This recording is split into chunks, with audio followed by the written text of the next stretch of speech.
রাজ্য সরকারকে অবিলম্বে বিধানসভায় স্পেশাল বিধানসভা ডেকে এই গণপিটুনি রোধের জন্য সর্বোচ্চ শাস্তির ব্যবস্থা করে বিলকে পাস করানো হোক, সেখানে নওশাদ সিদ্দিকী সরকারের পক্ষে দাঁড়াবে। যদি না করে আমাদেরকে বুঝে নিতে হবে। পারবেন তো নাকি? পারবেন তো নাকি? আমরা গণতান্ত্রিক প্রক্রিয়াতে জবাব দেব। কতদিন আর ওই ব্যালট বক্স চুরি করে, গণনা কেন্দ্র চুরি করে জিতবে ভাই? কতদিন হবে? বন্ধুগণ, শুধু যে বিষয়ে এসেছেন আপনারা আজকে, সেই বিষয়ে বলেছে আমি শুধু দুটো জিনিস অ্যাড করতে চাই। আজকে 22 বছরের তরতাজা ছেলে প্রসেন মণ্ডল, তার সে নাকি চুরি করেছে, এই অপবাদে তাকে পিটিয়ে হত্যা করা হলো।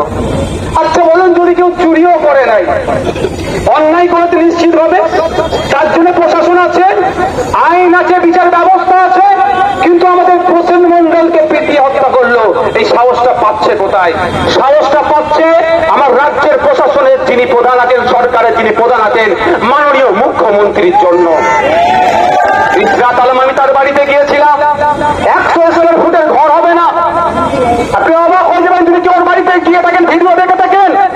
100 স্কয়ার ফুটের খুব বেশি হলে ঘর হবে, সেখানে দুটো সন্তান, একটা ক্লাস 5-এ পড়ে, একটা ক্লাস 1 না 2-তে পড়ে, পরিবারকে নিয়ে থাকে, তারও চোরের অপরাধে হত্যা করা হলো, তাকে পিটিয়ে মেরে দেওয়া হলো।